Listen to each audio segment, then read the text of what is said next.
Hey man, listen, we are back, and listen, I gotta pop because look, understand something.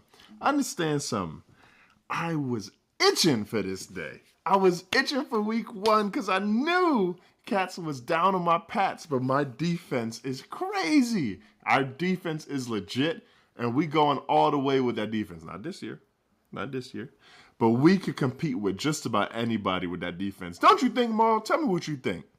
I like the fact that you added not this year, not this year, because it ain't gonna be this year. But kudos to you guys. You guys beat a Bengals team that was without a Joe Mixon and without a T Higgins and with the disgruntled number one receiver in Jamar Chase. So kudos to the Patriots, but not this year, not this year. Welcome Well, back, Sandbox. hold up now. Hold up now. Indeed, welcome back to Sandbox. But we ain't gonna act like I didn't hear all summer how the Pats won't even be competitive against the Bengals. I don't care that you don't got T. Higgins. I don't care that you don't got Joe Mixon. Y'all did that. And y'all still told me that the Pats were gonna lose to that team. Somebody got to answer for that. True. And it ain't gonna be me. You know why?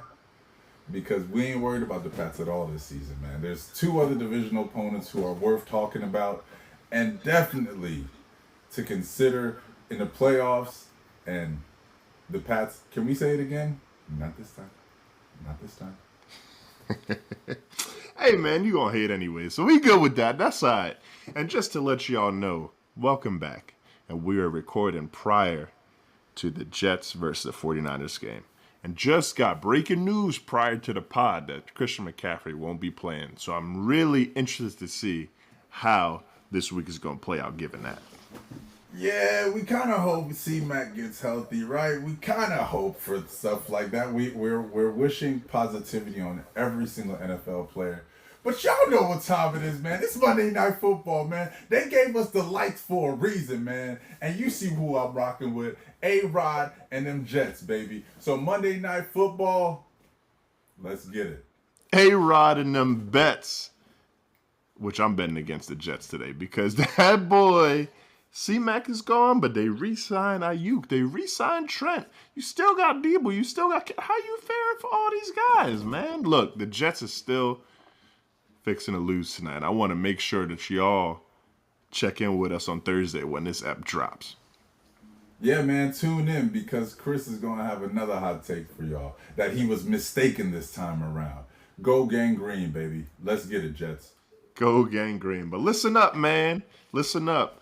You're probably here wondering, you either were really, really lucky, really, really good in week 1, or you're probably here wondering, where do I go from here? You're probably wondering, for your fantasy team, how do I fix what I've already started? Because your team might have started off slow, or your team might be ready to go. But listen, we're going to take care of y'all because for this section, we're going to talk about this or we're going to talk about that. We're going to talk about this or we're going to talk about that. Yep. And I want to see what you guys think. But first, I'm going to ask you, Mo, we're going to go this or that. Meaning, we're going to talk about every player who you'd rather have between the two going forward for your fantasy season. Let's talk about it. Let's talk about it. But before we go, I'm asking Chris for your grace in not mentioning Mark Andrews. And that's all. That'll be y'all, guys. That'll be y'all. That'll be y'all. Let's hope I'm so gracious. But let's kick it off, man. Because it was a tough first week for these two guys. And it's because they went against some bomb defenses. But we got quarterbacks, Maul. Going forward, given their circumstances, given their situations, would you rather have to start on your team Tua or Kirk Cousins? But let me back that up before you answer. Tua did look good on Sunday. But here's the thing. Tua always looks good when it's warm out, and it's only warm for so much longer. Tell me who you would pick. I think the fact that Kirk was with the new organization, a new team, coming off an Achilles injury, we just gotta give Kurt some grace here. I'm going Kirk, man. You would take And Kirk. I'll tell you why. I'll tell you why. Because Kirk already has some guys on that offense looking so much better than they have over the course of the past few years. Big shout out to Kyle Pitts. He made that touchdown look very, very easy. Kirk Cousins is a stat sheet stuffer during the season. And like I said, it was his first game in the ATL, man. And Tua, you've been there for some years. Tua's off and on. Kirk had a bad game. Let's just say that. Kirk had a bad game. But I can't discredit Kirk. And he's my backup quarterback on my fantasy team, man. Give me Kirk Cousins, man. Sheesh. So I'm going to throw it out to you like this. Kirk has some weapons, and he has a good offensive line, and he's in a dome.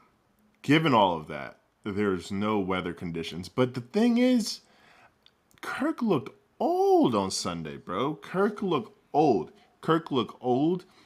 and he looked run down. And granted, it's really tough for a quarterback to look good when you're going against TJ Watt. He was doing his thing. But I think I would rather take the chance of maybe getting Tua not performing the way that he did in the cold, when he gets in the cold, than dealing with Kirk and old Kirk. You know what I mean? Spooky times. I can't say that I agree right now, but we'll see, man. We'll see what the season makes of it. I would say this. If you're looking at Kirk's old team versus his new team, let's give credit to that offensive line in Minnesota and Coach O'Connell and how he's teaching those guys. Sam Darnold went 12 for 12, 190 yards and a touchdown before throwing his first incompletion. Bro, he was going silly. Insane.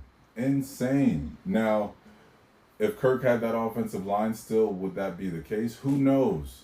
But there was a large difference in protection. Well,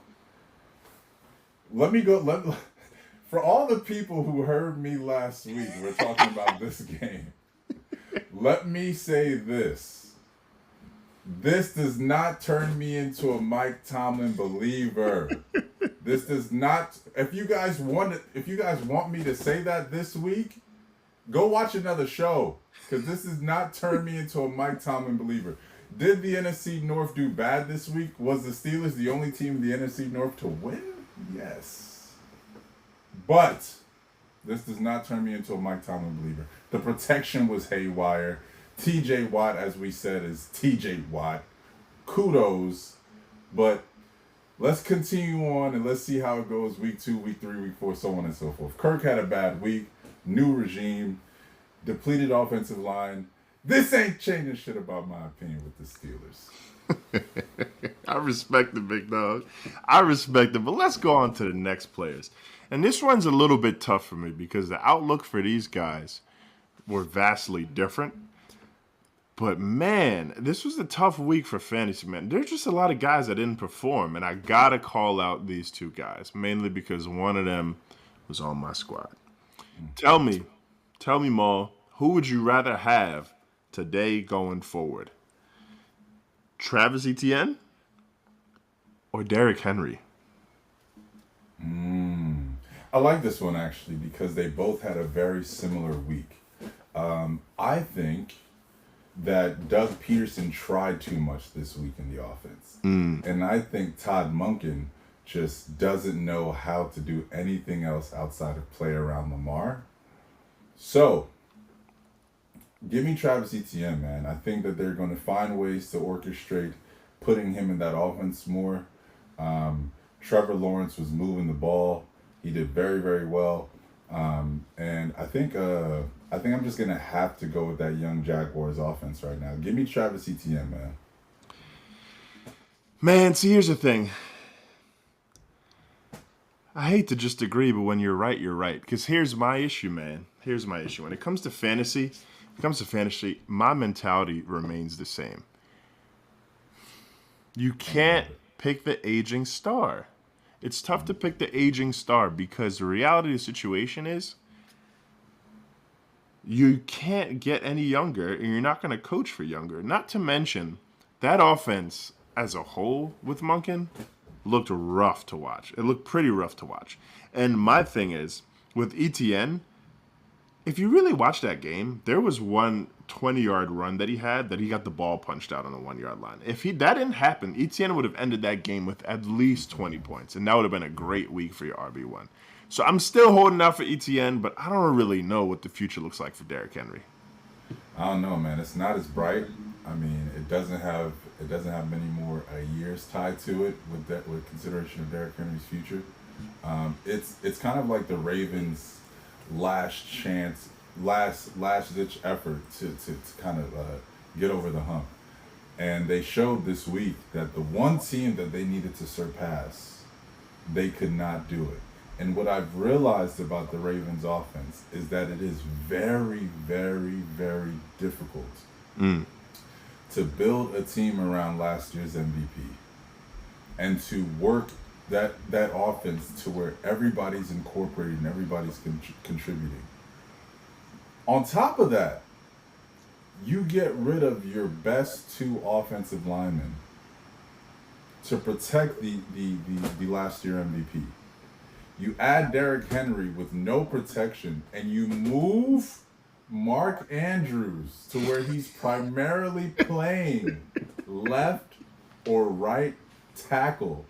Not literally, but situationally. He was playing left or right tackle about 80% of that game.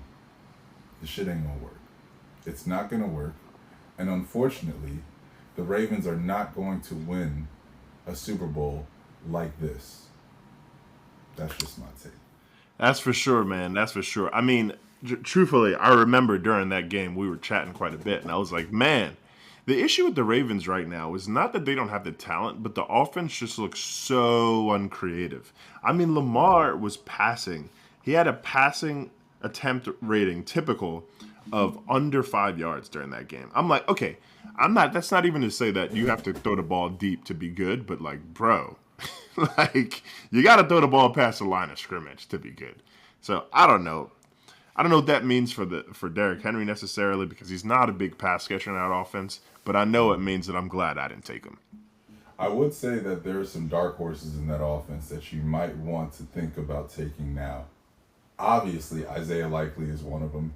If fantasy GMs are not jumping on the Isaiah Likely bandwagon right now, you're nuts. 2, Justice Hill, if that's his name. Mm-hmm. Solid RB. Outside of Derrick Henry, Justice Hill had the second most receptions in that game from another receiver, and he was a running back. So if we're talking about a PPR league, you might want to pick up a running back to be at your flex. Will he score a lot throughout the season? We don't know. But outside of Isaiah Likely, he is Lamar Jackson's safety blanket, and that's the only people Lamar Jackson throws to. The safety blanket. That's right. That's right. That's what you gotta do. That's right. Well, let's keep it going, man. Here's another fun one that I was really intrigued in. And this is mainly because, shout out to the Dirk Dozen, this is mainly because in my league, my big league that I was in, I was picking around where these guys went. And I know week 1 doesn't mean everything. And I know matchups mean a lot. But I got to ask you, Maul, at this current juncture, who do you want going forward, given the systems? Justin Jefferson or Jamar Chase? You can't always get what you want. But to say that, I'm going to have to go with Sam Darnold, man. And Justin Jefferson, man. I'm going to have to pick Minnesota. I really like what Minnesota was able to do on offense, incorporating everybody. And honestly, the only reason for this choice is based on the coaches. I like Mr. O'Connell better. Mm-hmm. You know, I think Mark Taylor he got his team to the Super Bowl. Good coach, but I like what the Vikings are able to do with the entire offense. Sam Darnold moved the ball around. He got the ball to everybody. But if you really want to dissect things, what that's going to do is that's going to open the game up for Justin Jefferson. Mm-hmm. And Justin Jefferson had what's the best term to say? He had a mediocre game compared to what he's able to a mediocre game for what he is able to do. Mm-hmm. And if we're looking at Jamar Chase, he was the number 1 option in that game against the Patriots. Yeah.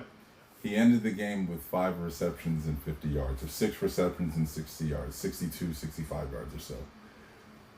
You cannot be considered the best receiver in the league if you cannot beat a team like the resurging Patriots with a quarterback who is considered a top 5 quarterback in the league. It's not going to cut it. It won't. Now, we're talking about playing against the Giants versus playing against the Patriots. Some may consider it apples to apples, but if you're really someone who understands football, the Patriots is a solid team. Giants has a great front four. There's a lot that goes into it, but Ja'Marr, you cannot be the number one option and end the game with 6 receptions, 60 yards, and proclaim yourself as being the best receiver in the league. So, give me Jay Jetta, and give me Sam Darnold, and give me the Vikings, man. So here's my thing. I have Justin Jefferson on one of my big leagues, right? Mm-hmm. But I know my squad. And I know a large part of that weak stat line from Ja'Marr Chase was because he was on Gonzo Island, baby. He was on Gonzo Island. I can't wait till my Christian Gonzalez jersey comes in. That's 0. Because when Christian Gonzalez was one-on-one marking Ja'Marr Chase had 3 catches for 14 yards. I say that to say, I'm not saying that Gonzo is the best corner in the league, but I say that to say the matchups will not be that difficult all the time going forward. And I do really love Kevin O'Connell. He's one of my favorite coaches in the league. And frankly, I'm happy for Sam Darnold. But am I taking him over Joe Beasley? Joe Burrow? No. I got to take the better quarterback and equally as talented receiver. Give me Ja'Marr Chase. And shout out Justin Jefferson, but give me Ja'Marr Chase going forward from this point. You'd be crazy to, but Kamish, you'd also be crazy to forget about guys like Marlon Humphreys, Denzel Ward, Mr. Porter, Joey Porter.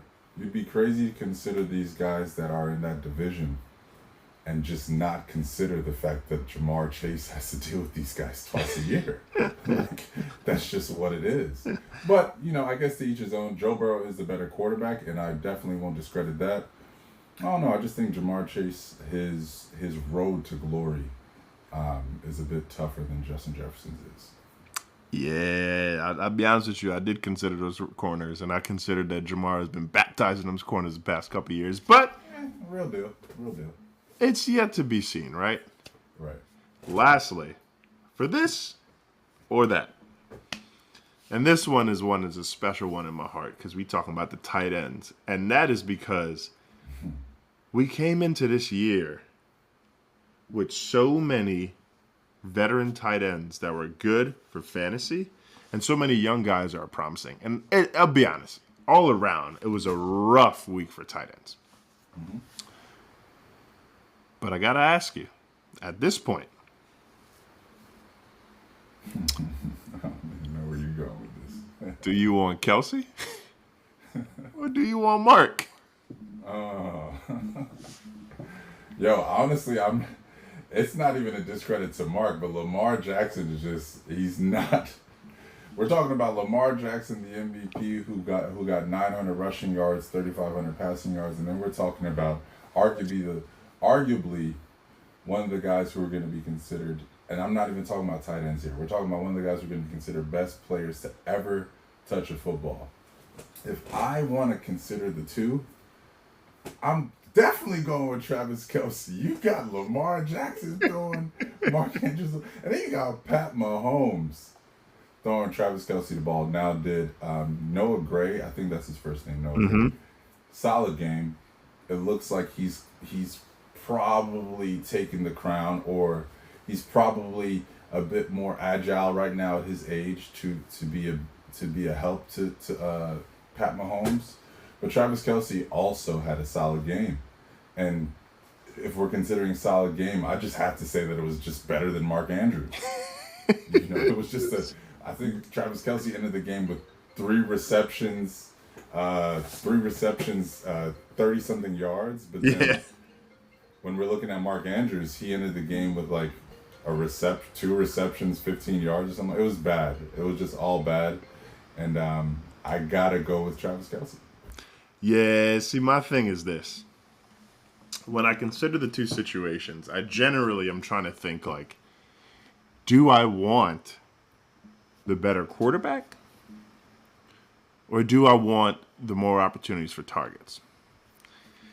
I gotta be honest, in this situation specifically, I'm gonna take the targets in this situation. And I love Mahomes and I love Kelsey, but the thing is, there's just a lot more going on in that Chiefs offense. Bro, Thursday night, it was for real, just Zay Flowers.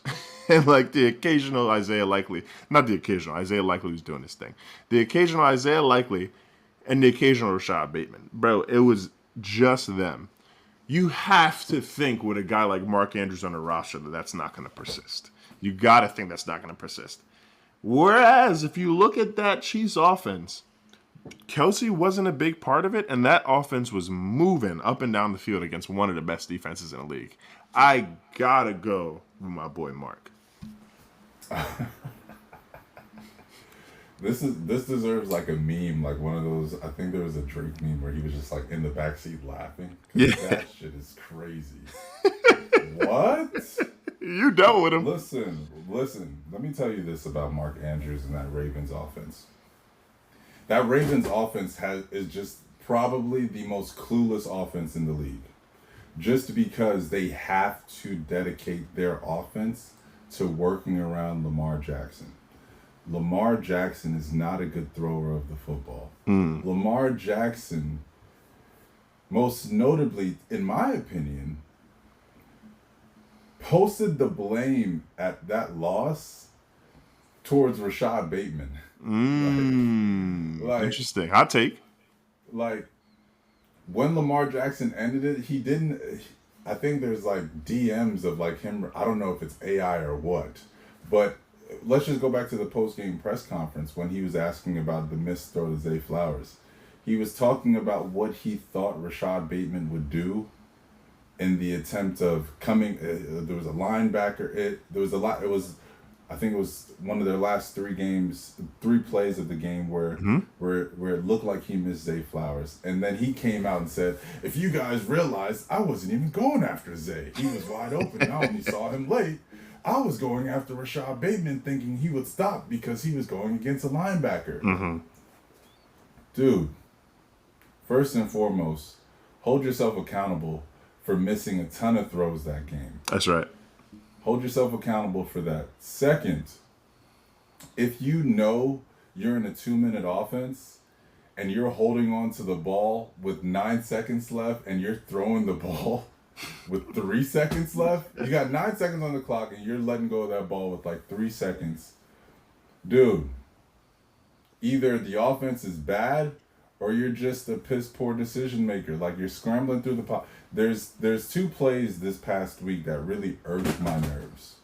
One of those plays was that play with Lamar Jackson missing Zay Flowers and Rashad Bateman. The second play, and we haven't even touched on this game, the second play was Kyler Murray missing Marvin Harrison Jr. Oh, yeah, for sure. For sure. That was wide the hell open. No excuse. Your quarterbacks that you guys, these 2 quarterbacks are 2 quarterbacks that are making well over $220 million. There's no excuse, bro. There's no excuse. You ran for over 100 yards that game, I bet, Lamar, because that's all we saw you doing. Yeah.